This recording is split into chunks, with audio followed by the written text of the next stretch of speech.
Good afternoon all of you. Welcome to Anjan TV one news. ఉచిత కంటి వైద్య శిబిరానికి విశేష స్పందన. 80 మందికి వైద్య పరీక్షలు. శస్త్రచికిత్సకు 45 మంది ఎంపిక. ఆంధ్రప్రదేశ్ శ్రీ సత్యసాయి జిల్లా మడాక్సిరి నియోజకవర్గం గుడిబండ మండల కేంద్రం నందు స్థానిక జిల్లా పరిషత్ ఉన్నత పాఠశాలలో కర్ణాటక బెంగళూరు శంకర్ కంటి ఆసుపత్రి వారి సౌజన్యంతో మద్దనకుంట గ్రామానికి చెందిన స్వర్గీయ అస్మత్ ఉన్నీసా అబ్దుల్ హమీద్ ఖాన్ల జ్ఞాపకార్థం వారి కుమారులు ఏ షబ్బీర్ షబానా దంపతుల ఆధ్వర్యంలో ఉచిత కంటి ఆపరేషన్ వైద్య శిబిరాన్ని నిర్వహించారు. ఈ సందర్భంగా బెంగళూరు శంకర్ ఆసుపత్రి వైద్య సిబ్బంది 80 మందిని కంటికి సంబంధించిన వివిధ రోగాలను పరీక్షించి అందులో 45 మందిని శస్త్రచికిత్స కోసం ఎంపిక చేయడం జరిగింది. ఈ నేపథ్యంలో ఈ వైద్య శిబిరానికి ముఖ్య అతిథులుగా సింగిల్ విండో అధ్యక్షులు మద్దనకుంటప్ప, మాజీ ఆసుపత్రి కమిటీ చైర్మన్ శివకుమార్, మాజీ క్లస్టర్ ఇన్ఛార్జ్ భీమరాజు హాజరయ్యారు. ఈ తరుణంలో నిర్వాహకులు షబ్బీర్ షబానా ఆధ్వర్యంలో ఏర్పాటు చేసిన అన్నదాన కార్యక్రమాన్ని వారు ప్రారంభించారు. అనంతరం అక్కడ ఏర్పాటు చేసిన సమావేశంలో వారు మాట్లాడుతూ గ్రామీణ ప్రాంతంలోని ఎంతోమంది కంటికి సంబంధించిన వివిధ రకాల వ్యాధులు సోకి చేతిలో చిల్లి గవ్వలేక ఆసుపత్రికి చూపించుకోవడానికి తీవ్ర ఇబ్బందులు ఎదుర్కొంటున్న తరుణంలో బెంగళూరు శంకర్ ఆసుపత్రి వారు ఇలాంటి సేవ కార్యక్రమాలు చేయడం చాలా అదృష్టవంతంగా భావిస్తున్నామని, అందులో ఈ ప్రాంతంలో ఉన్న పేద ప్రజల కంటికి సంబంధించిన వివిధ రోగాల పట్ల వారు ఎదుర్కొంటున్న నిరుపేద కుటుంబాలను గుర్తించి మైనార్టీ సెల్ అధ్యక్షులు సీనియర్ మీడియా ప్రతినిధులు షబ్బీర్ షబానా దంపతుల ఆధ్వర్యంలో ఇలాంటి సేవ కార్యక్రమం చేయడం చాలా సంతోషించదగ్గ విషయమని పేర్కొన్నారు. తదనంతరం షబ్బీర్ తల్లిదండ్రుల జ్ఞాపకార్థం ఇలాంటి సేవ కార్యక్రమాలు చేయడం చాలా సంతోషమని అన్నారు. ఈ క్రమంలో వారి కుటుంబ సభ్యులకు ఆ దేవుడు నిండు నూరేళ్ల పాటు ఆయుర ఆరోగ్యాన్నిచ్చి కాపాడాలని వారు కోరారు. తదుపరిగా రోగులను చికిత్స కోసం ఉచితంగా బస్సులో బెంగళూరు శంకర్ ఆసుపత్రికి తీసుకెళ్లారు. ఈ కార్యక్రమంలో స్థానిక పాత్రికేయులు బి నాగరాజ్, శ్రీధర్, రంగనాథ్, అంజన్ టీవీ1 అంజన్, కోట్ల రంగేగౌడ్, బెంగళూరు శంకర్ ఆసుపత్రి వైద్యురాలు Janina, camp organiser Rakesh, staff nurse Renuka, Reena, Likhitha, స్థానిక నాయకులు దేవరాజ్, మైనార్టీ నాయకులు బుడెన్ సాబ్ ఇతర తదితరులు పాల్గొన్నారు.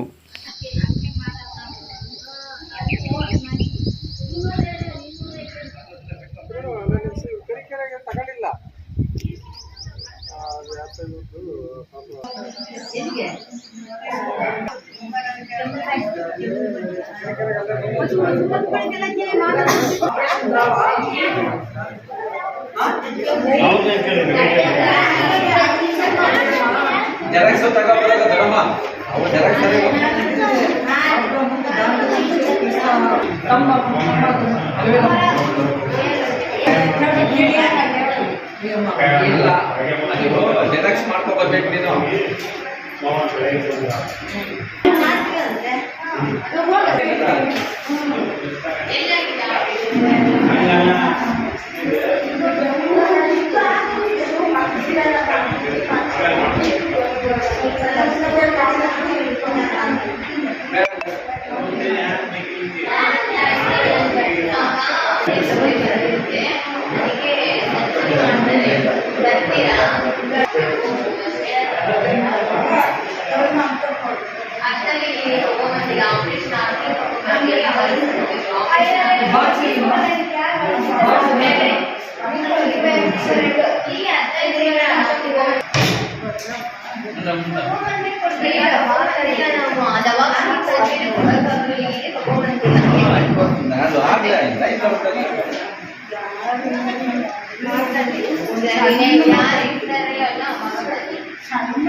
ಆಪರೇಷನ್ ಬರ್ತೀರಾ?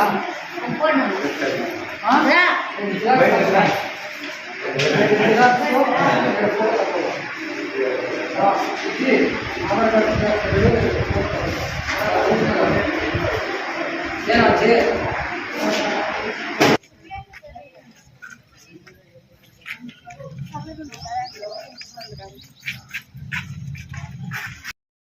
ನಾವೇ ಕರ್ಕೊಂಡು ಬರ್ತೀವಿ ಬಸ್ಸಲ್ಲೇ. ಇವಾಗ ಮಾಡಿಸ್ಕೊಂಡ್ರೆ ಇರೋ ದೃಷ್ಟಿ ಉಳಿಯುತ್ತೆ, ಇಲ್ಲ ಅಂದ್ರೆ ಜಾಸ್ತಿ ಆದ್ರೆ ದೃಷ್ಟಿ ಬೇಗ ಹಾಳಾಗುತ್ತೆ. ದೃಷ್ಟಿ ಬೇಗ ಚೆನ್ನಾಗಿ ಕಾಣಿಸ್ಬೇಕಂತಂದ್ರೆ ಆಪರೇಷನ್ ಮಾಡಿಸ್ಕೋಬೇಕು. ಗ್ಲಾಸ್ ಡ್ರಾಪ್ಸ್ ಹಾಕೊಂಡ್ರೆ ಏನೂ ಆಗೋದಿಲ್ಲ. ಬರ್ತೀರಾ ಆಪರೇಷನ್ಗೆ? ಇವತ್ತು ಕರ್ಕೊಂಡು ಹೋಗ್ತೀವಿ. 125 ಜನ ಸೆಲೆಕ್ಟ್ ಆಗಿದ್ದಾರೆ, ಅವರು ಬರ್ತಾರೆ. ನಾವೇ ನಿಮ್ಮೂರಿಗೆ ಕರ್ಕೊಂಡು ಬಿಡ್ತೀವಿ, ಮತ್ತೆ ಕರ್ಕೊಂಡು ಹೋಗಿ ನಮ್ಮ ಬಸ್ಸಲ್ಲಿ ಎಲ್ಲ ಫ್ರೀಯಾಗಿ ಇರುತ್ತೆ. ನಾವು ಇರ್ತೀವಿ ಸಿಸ್ಟರ್ಸ್.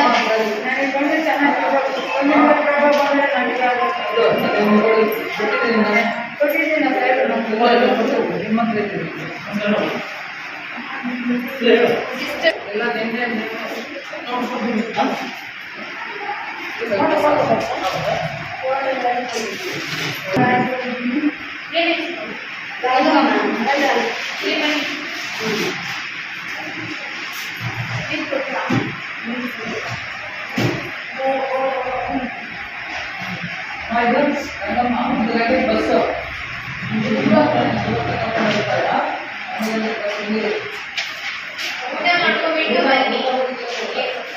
ಊಟ ಏನೇ ಕೊಡ್ತಾರೆ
ಸ್ವಲ್ಪ ಸರ್ ಇತ್ತ ನೋಡ್ರಿ ಇತ್ತ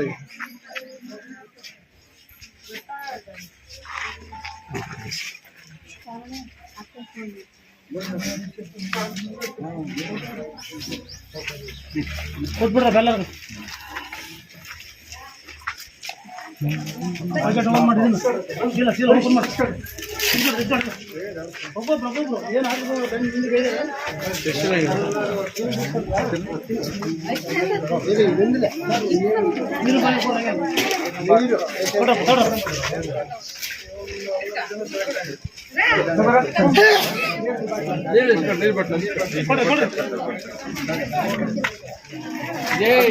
ಬರಮ್ಮ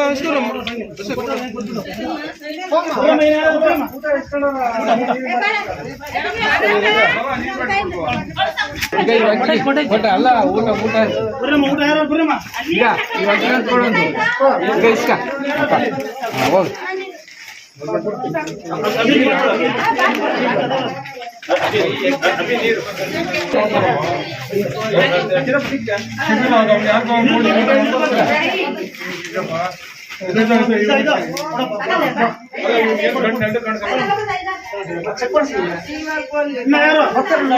ಊಟ ಮಾಡಿ ಎಷ್ಟು ಬರ್ತಾರೆ ಊಟ ಮಾಡಿ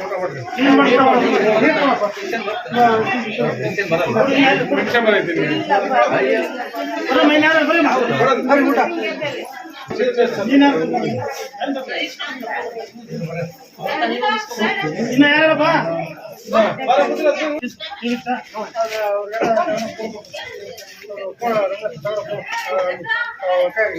ಮೇಡಮ್ ಮೇಡಮ್ ಹೋದ್ರಿ ಮತ್ತೆ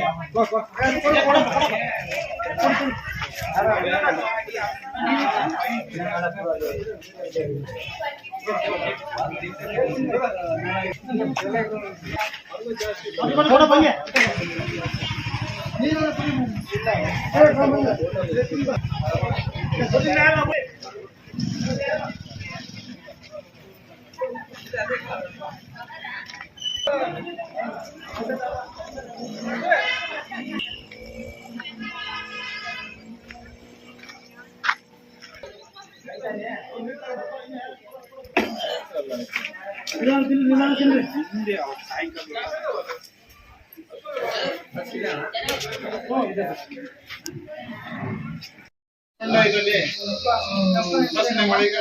ಮಾಡೋದಕ್ಕೆ ಸರ್ಕಾರ ಬೇರೆಣ್ಣವರಿಗೆ ನಮ್ಮೆಲ್ಲರ ಪರವಾಗಿ ಒಂದು ಧನ್ಯವಾದಗಳು.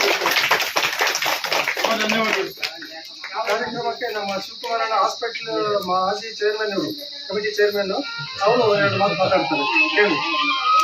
ಎಲ್ಲರಿಗೂ ನಮಸ್ಕಾರ. ಶಂಕರ್ ಹಾಸ್ಪಿಟಲ್ ಅವರ ಸೌಜನ್ಯದಿಂದ ಬಹಳಷ್ಟು ಕ್ಯಾಂಪ್ಗಳು ನಡೀತಾ ಇದಾವೆ ನಮ್ಮ ಪ್ರಾಂತದಾಗೆ. ಅದು ಬಹಳ ಸಂತೋಷವಾದ ವಿಷಯ. ಇವತ್ತು ಒಂದು ಐ ಕ್ಯಾಂಪ್ ಒಂದು ಒಬ್ಬರಿಗೆ ಆಪರೇಷನ್ ಮಾಡಿಸ್ಬೇಕಂದ್ರೆ 80,000, 50,000, 60,000, 30,000, 40,000 ಆಗ್ಲಿ ಇಲ್ಲಿ ಬಂದು ಅವರು ಫ್ರೀಯಾಗೆ ನಿಮ್ಮನ್ನ ಕರ್ಕೊಂಡೋಗಿ ಬಸ್ಸು, ಲಕ್ಸುರಿ ಬಸ್ಸು, ಆ ಲಕ್ಸುರಿ ಬಸ್ನ ಕರ್ಕೊಂಡೋಗಿ ನಿಮ್ಗೆ ಊಟ, ತಿಂಡಿ, ವಸತಿ ಎಲ್ಲ ಕೊಟ್ಟು ಮತ್ತೆ ನಿಮ್ಮನ್ನ ಸೇಫ್ ಆಗಿ ಸಂತೋಷವಾಗಿ ತಂದು ಬಿಡ್ತಾರ. ನಿಮ್ಗೆ ಏನ್ ಪ್ರಾಬ್ಲಮ್ ಐತೆ ಕಣ್ಣಲ್ಲಿ, ಕಾರ್ನಿಯಾ ಪ್ರಾಬ್ಲಮ್ ಐತೆ, ರೆಟಿನಾ ಪ್ರಾಬ್ಲಮ್ ಐತೆ, ಆಪರೇಷನ್ ಅವಶ್ಯಕ ಸಾರ್ ಬಹಳ ನೀಟಾಗಿ ಹೇಳಿದ್ರಿ ಇಷ್ಟೊತ್ತು. ನೀವು ಸ್ವಲ್ಪ ಹೇಳೋದಕ್ಕೆ ಬರಲ್ಲ, ಆದ್ರೂ ನಾವು ಕನ್ನಡದಲ್ಲಿ ಹೇಳಿದೀವಿ. ಕನ್ನಡದಲ್ಲೇ ಬಹಳ ಸ್ಪಷ್ಟವಾಗಿ ಹೇಳಿದಾರ. ಅಲ್ಲಿ ಬಂದ್ರೆ ನೀವು ಹೋಗಿಗೆ ಸಮಾಧಾನವಾಗಿರ್ರಿ. ನಿಮಗೆ ಏನು ಅವಸರ ಇತ್ತು ಬೇಗ ಆಪರೇಷನ್ ಆಗ್ಲಿಲ್ಲ ಎಂಬ ಬಾಧೆ ಇಕ್ಕಬೇಡ್ರಿ. ಅಲ್ಲೆಲ್ಲ ನೋಡಿ ಡಾಕ್ಟರ್, ದೊಡ್ಡ ಡಾಕ್ಟರ್ ಇರ್ತಾರ, ಅವರೆಲ್ಲ ನೋಡಿ ತಪಾಸಣೆ ಮಾಡಿದ್ಮೇಲೆ ನಿಮ್ಗೆ ಆಪರೇಷನ್ ಮಾಡಿ ನೀವು ಯಾಕೆ ಬಂದಿದ್ದೀರೋ ಹಾಗೆ ತಂದು ಬಿಡೋ ಒಂದು ಪೂಜಿ ಜವಾಬ್ದಾರಿ ನಮ್ದು ಅನ್ನೋ ಮಾತನ್ನ ಹೇಳಿದಾರ. ಅದೇ ವಿಧವಾಗಿ ಇಲ್ಲಿ ನಮ್ಮ ಸ್ನೇಹಿತರು ಶಬೀರ್ ಅವರು ಬಹಳಷ್ಟು ಶ್ರಮ ವಹಿಸಿ ಈ ಕ್ಯಾಂಪ್ಗಳು ನಡೆಸೋದಕ್ಕೆ ಮೊದಲಿಂದನೂ ಪ್ರಯತ್ನ ಮಾಡ್ತಾ ಇದ್ದಾರೆ. ಇವತ್ತು ಕೂಡ ಬಹಳ ಪ್ರಯತ್ನ ಮಾಡಿ ಇಲ್ಲಿ ಏನ್ ಬೇಕು, ಇಲ್ಲಿ ಸ್ಕೂಲ್ ಆಗ್ಲಿ ಇನ್ನೊಂದು ನೆಸಿಟಿ ಆಗ್ಲಿ ಎಲ್ಲ ಒದಗಿಸಿ ಬಹಳ ಚೆನ್ನಾಗಿ ಮಾಡಿದಾರ. ಅವ್ರಿಗೂ ಅವ್ರ ಮಿತ್ರರು ಎಲ್ಲರಿಗೂ ಧನ್ಯವಾದಗಳು. ನೀವು ಕೂಡ ಈ ಒಂದು ಅವಕಾಶನ ಸದ್ವಿನಿಯೋಗ ಮಾಡ್ತಾರೆ. ಯಾಕೆಂದ್ರೆ ಆರೋಗ್ಯದಾಗೆ ಕಣ್ಣು ಬಹಳ ಮುಖ್ಯ. ಕಣ್ಣುಗಳು ಚೆನ್ನಾಗಿದ್ದರೆ ಕಷ್ಟ. ಶಂಕರ್ ಹಾಸ್ಪಿಟ್ಲ್ಗೆ ನಾವು ಎಲ್ಲರೂ ಋಣವಾಗಿದ್ದೀವಿ. ಯಾಕೆಂದ್ರೆ ಪ್ರತಿಯೊಂದು ಕ್ಯಾಂಪ್ ನಲ್ಲಿ ಬಂದು ಅವ್ರನ್ನ ನೋಡಿ ಮಾತಾಡ್ಸಿ ಹೋಗ್ತಾ ಇದ್ದೀವಿ. ಅದಕ್ಕೋಸ್ಕರ ಅವರು ಸೌಜನ್ಯದಿಂದ ಅವ್ರೇನು ಪ್ರತಿಫಲ ನಮ್ಮಿಂದ ಏನು ಕೇಳಲ್ಲ, ನಮ್ಮಿಂದ ಕೇಳದೇನೆ ನಮ್ಗೆ ಸಹಾಯ ಮಾಡ್ತಾರೆ. ಏನು ನಾವು ಅದನ್ನು ಉಪಯೋಗಿಸ್ಕೊಂಡ್ರೆ ಸಾಕಷ್ಟೇ ಅಂತ ಹೇಳ್ಬಿಟ್ಟು ನಿಮ್ಮೆಲ್ಲರಿಗೂ ಧನ್ಯವಾದಗಳು. ಒಂದು ನಿಮಿಷ, ಅದೇ ವಿಧವಾಗಿ ಸಿಂಗೇನಹಳ್ಳಿಯಿಂದ ಒಬ್ಬ ಪೇಷಂಟ್ ಬಂದಿದಾರ. ಅವ್ರು ಬಹಳ ತೊಂದರೆಗಿದ್ದಾರ. ಡಾಕ್ಟರ್ಸ್ ತಪಾಸಣೆ ಮಾಡಿ ಒಂದು ಮಾತು ಹೇಳಿದ್ರು, ರೆಟಿನಾ ಪ್ರಾಬ್ಲಮ್ ಆಗೈತೆ, ನಿಮ್ಮನ್ ಕೂಡ ತಗೊಂಡು ಹೋಗ್ತೀವಿ, ನಿಮಗ್ కూడా సహాయ ಮಾಡ್ತೀವಿ ಅನ್ನೋ మాకు మా ఇప్పుడు పిలుచుకొని పోతారు అందరినీ. ఇప్పుడు పోతే బస్సు ఎక్కిన వెంటనే అక్కడ పోతాం. ఈరోజు సాయంకాలం 6 గంటలు 7:30 గంటల పోతాం. సరేయా? అక్కడ పోతేనే ఎవరెవరి దగ్గర అయితే చెప్పులు ఉన్నాయో లేకపోతే ఏమున్నాయో అన్ని ఇక్కడే ఇడిసేసి వచ్చినా పర్వాలేదు. ఇలాంటి అక్కడ చెప్పులు అలో చేయరు హాస్పిటల్లో. అంతా మన పాలిస్ బండ్లోనే ఉంటాయి, అందరు తిరిగేదంతా పాలిస్ బండ్ల పైన.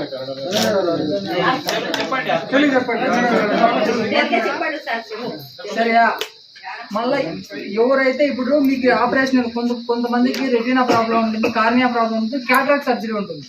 కొంతమందికి ఒకే రోజులోనే అయిపోతుంది. పొర ఏముందంటే ఈ రోజు పోతావు, రేపు చేసుకుంటావు, వెళ్ళొస్తావు, దానికి ఏం ప్రాబ్లం లేదు. రెటీనా డాక్టర్ రోజుకి 2 గంటలు మాత్రమే ఉంటారు హాస్పిటల్. వాళ్ళకి 30-40 మందిని చూడాలో ఆపరేషన్ చేయాలో పంపించాలి. దానికి వాళ్ళు బిజీ టైం టేబుల్ ఉంటుంది. వాళ్ళకి 2-3 రోజులు లేట్ అవుతుంది. మిమ్మల్ని మళ్ళీ గుడిబండికి చేరుస్తారు. మీరు వాళ్ళు పోతున్నారు, మా వాళ్ళు పోతున్నారు, వాళ్ళు పోతున్నారు అని గలాట్ చేయకూడదు. మిమ్మల్ని సేఫ్ గా బాధ్యతగా ఇచ్చే బాధ్యత మాది. సరేనా, అక్కడికి వచ్చినారు, ఆపరేషన్ చేయించుకున్నామా, సైలెంట్ మన గుడిబండి క్యాంప్ వాళ్ళు మంచి వాళ్ళ పని తప్పే ఉండాలి. మనకి వచ్చినారు, వాళ్ళు ఇంత గలాట్ చేసినారు, ఇట్లా ఉండేదానికి పేరు రాదు.